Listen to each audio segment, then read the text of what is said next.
I'm Ruben Diaz with your ABC 24 News update. Memphis Shelby County School System preparing for third grade TCAP retesting this week as the district waits for student proficiency scores from the state. Now, officials tell us all third graders are currently scheduled to retake the English Language Arts, or ELA, portion of that exam. According to MSCS, all third graders are currently scheduled to retake that ELA portion of the TCAP starting tomorrow, which is May 20th. That'll last until the 21st. District leaders tell us that the state will release proficiency scores the same day that the retest window opens, leaving little time to identify only the students who need to retest. Parents are encouraged to make sure students are present both days. The retake does not affect report card grades, but it could impact promotion to fourth grade and possible summer learning requirements. A violent weekend involving teens across Memphis is raising new concerns as the summer approaches. Several minors were killed or injured in shootings over the past few days, leaving families searching for answers. Community leaders are telling us they're especially worried with school letting out, fearing that more young people could be at risk without safe spaces and strong support systems in place. ABC 24's Shakina Davis has more on why advocates believe the city can help stop the cycle of violence before families are more impacted.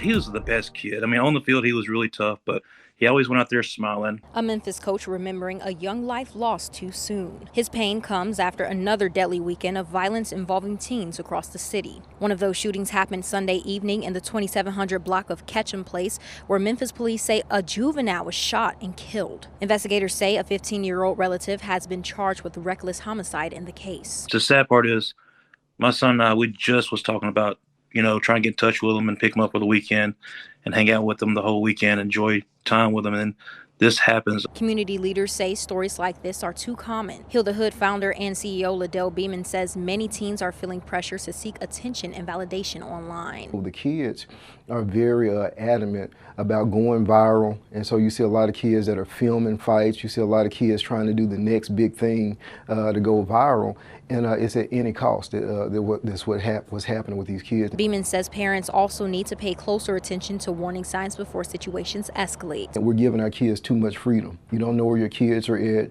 You don't know who your kids are talking to. You're not monitoring what's happening. Meanwhile, law enforcement agencies continue their efforts to get illegal guns off the streets. The Memphis Safe Task Force says it has seized more than 1,500 illegal firearms since September 2025 as part of its violent crime initiative. Doctors at Le Bonheur Children's Hospital say they've seen a decline in firearm injuries involving children over the past several years. We've been decreasing in numbers since 24. And so we had a decrease of 18% from 24 to 25. And then we had a decrease of 30% from 25 to 26. And in the first quarter of 26, we are much lower, probably about 30% down. But doctors say summer months still typically bring an increase in trauma cases involving children. Summer is hard for us when it comes to trauma patients, and that includes bicycle accidents and motor vehicle accidents and gunshot wounds, just because the children are out of school and so they're out playing and they're exposed to more risk. Williams says parents should take extra steps to keep children safe and educate them about the dangers of firearms. Know where they are, keep them safe, and teach them about the negative effect of guns and what can happen if you find one or play with one. All right, that's your ABC 24 News update for now. Thanks for watching.